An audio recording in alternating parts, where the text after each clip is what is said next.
Hello viewer, welcome back to our channel maths zone with VP.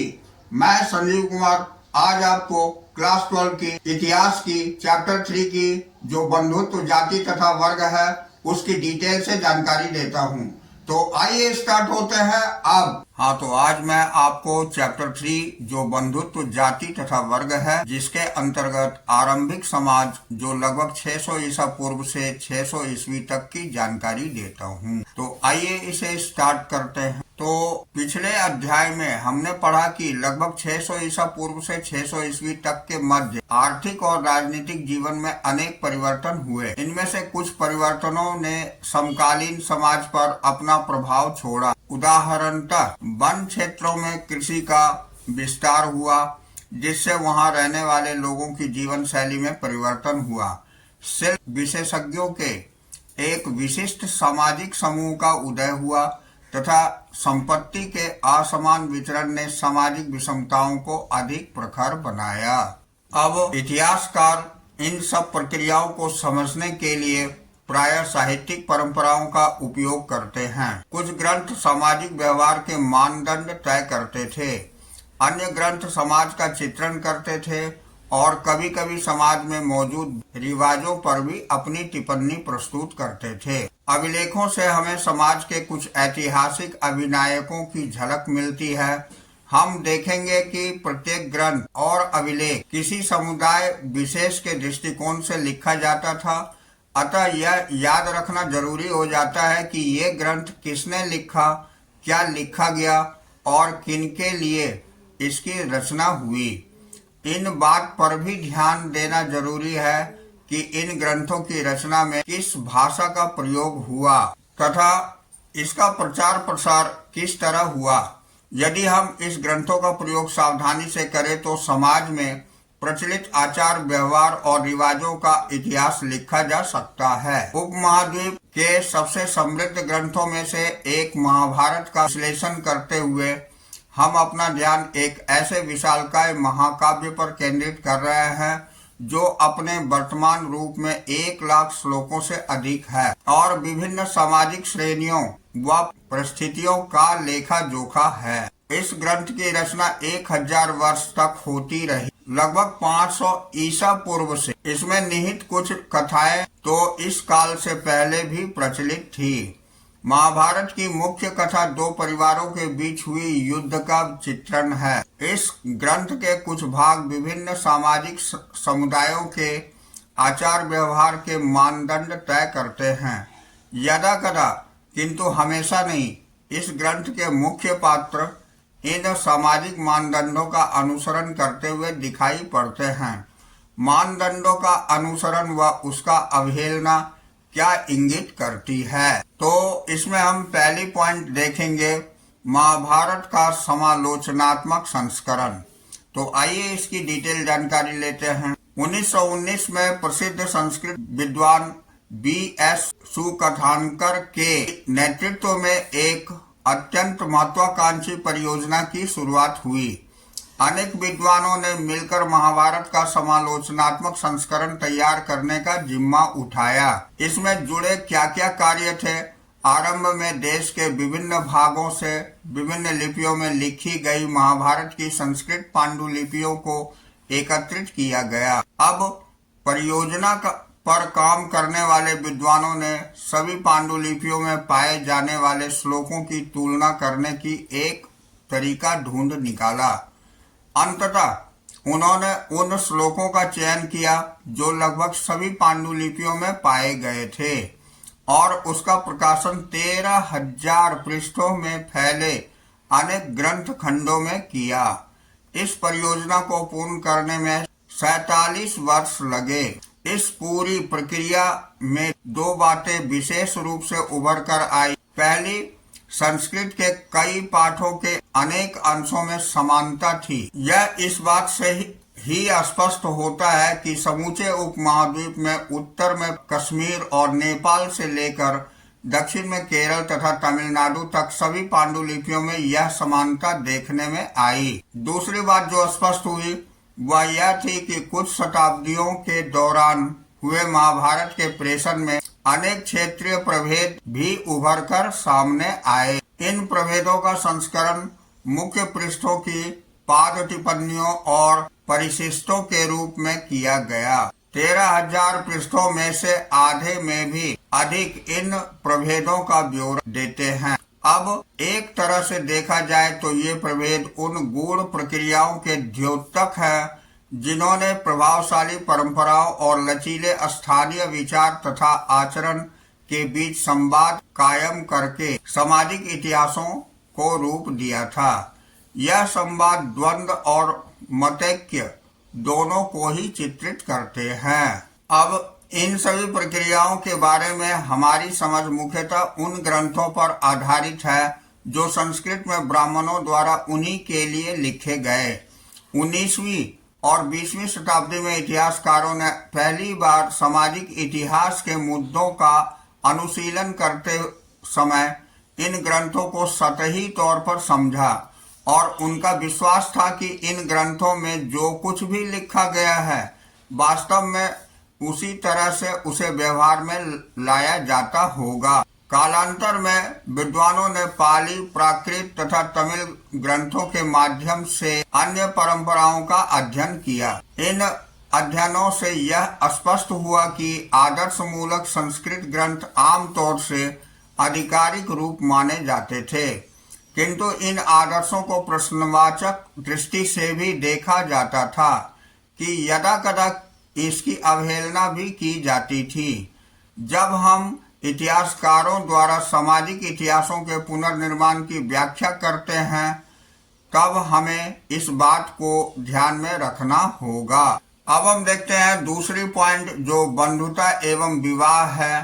अनेक नियम और व्यवहार की विभिन्नताएं। ये बंधुता एवं विवाह के अंतर्गत अनेक नियम और व्यवहार की विभिन्नताएं हैं। तो आइए इसकी डिटेल जानकारी लेते हैं। तो इसके अंतर्गत पहला पॉइंट है परिवारों के बारे में जानकारी। तो उस समय परिवारों के बारे में क्या जानकारी थी, इसकी जानकारी हम लोग लेते हैं। तो हम बहुधा पारिवारिक जीवन को सहज ही स्वीकार लेते हैं, किंतु आपने देखा होगा कि सभी परिवार एक जैसे नहीं होते। पारिवारिक जनों की गिनती एक दूसरे से उनका रिश्ता और उनके क्रियाकलापों में भी भिन्नता होती है। कई बार एक ही परिवार के लोग भोजन और अन्य संसाधनों का आपस में मिल बांटकर इस्तेमाल करते हैं, एक साथ रहते और काम करते हैं और अनुष्ठानों को साथ ही संपादित करते हैं। परिवार एक बड़े समूह का हिस्सा होता है जिन्हें हम संबंधी कहते हैं। तकनीकी भाषा का इस्तेमाल करें तो हम संबंधियों को जाति समूह कह सकते हैं। अब पारिवारिक रिश्ते नैसर्गिक और रक्त संबंध माने जाते हैं, किंतु इन संबंधों का परिभाषा अलग अलग तरीके से की जाती है। अब कुछ समाजों में भाई बहन, चचेरे मौसेरे आदि से खून का रिश्ता माना जाता है, किंतु अन्य समाज ऐसा नहीं मानते। आरंभिक समाजों के संदर्भ में इतिहासकारों को विशिष्ट परिवारों के बारे में जानकारी आसानी से मिल जाती है, किंतु सामान्य लोगों के पारिवारिक संबंधों में पुनर्निर्मित करना मुश्किल हो जाता है। इतिहासकार परिवार और बंधुता संबंधी विचारों का भी विश्लेषण करते हैं। इनका अध्ययन इसलिए महत्वपूर्ण है क्योंकि इससे लोगों की सोच का पता चलता है। संभवतः इन विचारों ने लोगों की क्रियाकलापों को प्रभावित किया होगा। इसी तरह व्यवहार ने विचारों पर भी असर डाला होगा। अब हम इसी के अंतर्गत दूसरी पॉइंट देख लेते हैं जो पितृवंशिक व्यवस्था के आदर्श हैं। तो आइए इसकी जानकारी लेते हैं। तो क्या हम उन बिंदुओं को निर्दिष्ट कर सकते हैं जब बंधुता के रिश्ते में परिवर्तन आया? एक स्तर पर महाभारत इसी की कहानी है। यह बांधवों के दो दलों कौरवों और पांडव के बीच भूमि और सत्ता को लेकर हुए संघर्ष का चित्रण करती है। दोनों ही दल कुरुवंश से संबंधित थे, जिनका एक जनपद अध्याय 2 मानचित्र 1 में दिखाया गया है पर शासन था। यह संघर्ष एक युद्ध में परिणत हुआ जिसमें पांडव विजयी हुए। उनके उपरांत पितृवंशिक उत्तराधिकारी को उद्घोषित किया गया। हालांकि पितृवंशिकता महाकाव्य की रचना से पहले भी मौजूद थी। महाभारत की मुख्य कथा वस्तु में इन आदर्शों को और सुदृढ़ किया। पितृवंशिकता में पुत्र पिता की मृत्यु के बाद उनके संसाधनों पर यानी राजाओं के संदर्भ में सिंहासन भी अधिकार जमा सकते थे। अधिकतर राजवंश लगभग 6वीं शताब्दी ईसा पूर्व से पितृवंशिकता प्रणाली का अनुसरण करते थे। हालांकि इस प्रथा में भिन्नता थी। कभी पुत्र के न होने पर एक भाई दूसरे का उत्तराधिकारी हो जाता था, तो कभी बंधु बांधव सिंहासन पर अपना अधिकार जमाते थे। कुछ विशिष्ट परिस्थितियों में स्त्रियां जैसे प्रभावती, गुप्त, ये अध्याय 2 में हम पढ़े, सत्ता का उपभोग करती थी। तो पितृवंशिकता के प्रति झुकाव शासक परिवारों के लिए कोई अनूठी बात नहीं थी। ऋग्वेद जैसे कर्मकांडीय ग्रंथों के मंत्रों से भी यह बात स्पष्ट होती है। यह संभव है कि धनी वर्ग के पुरुष और ब्राह्मण भी ऐसा ही दृष्टिकोण रखते थे। अब हम तीसरी पॉइंट देखेंगे इसी के अंतर्गत, जो विवाह के नियम हैं। तो आइए इसकी जानकारी लेते हैं। जहां पितृवंश के आगे बढ़ाने के लिए पुत्र महत्वपूर्ण थे, वहां इस व्यवस्था में पुत्रियों को अलग तरह से देखा जाता था। पैतृक संसाधनों पर उसका कोई अधिकार नहीं था। अपने गोत्र से बाहर उनका विवाह कर देना ही अपेक्षित था। इस प्रथा को बहिर्विवाह पद्धति कहते हैं और इसका तात्पर्य यह था कि ऊंची प्रतिष्ठा वाले परिवारों की कम उम्र की कन्याओं और स्त्रियों का जीवन बहुत सावधानी से नियमित किया जाता था, जिससे उचित समय और उचित व्यक्ति से उनका विवाह किया जा सके। इसका प्रभाव यह हुआ कि कन्यादान अर्थात विवाह में कन्या की भेंट को पिता का महत्वपूर्ण धार्मिक कर्तव्य माना गया। अब देखिए, नए नगरों के उद्भव से जो अध्याय 2 में हमने देखा, सामाजिक जीवन अधिक जटिल हुआ। यहाँ तक कि निकट और दूर से आकर लोग मिलते थे और वस्तुओं की खरीद फरोख्त के साथ ही इस नगरीय परिवेश के विचारों का भी आदान प्रदान होता था। संभवतः इस वजह से आरंभिक विश्वासों और व्यवहारों, इसमें चैप्टर 4 में हम देखेंगे, पर प्रश्न चिन्ह लगाए गए। इस चुनौती के जवाब में ब्राह्मणों के समाज के लिए विस्तृत आचार संहिताएं तैयार की। ब्राह्मणों को इन आचार संहिताओं का विशेष पालन करना होता था, किंतु बाकी समाज को भी इसका अनुसरण करना पड़ता था। लगभग 500 ईसा पूर्व में इस मानदंड का संकलन धर्मसूत्र व धर्मशास्त्र नामक संस्कृत ग्रंथों में किया गया। इसमें सबसे महत्वपूर्ण मनुस्मृति थी, जिसका संकलन लगभग 200 ईसा पूर्व से 200 ईस्वी के बीच हुआ।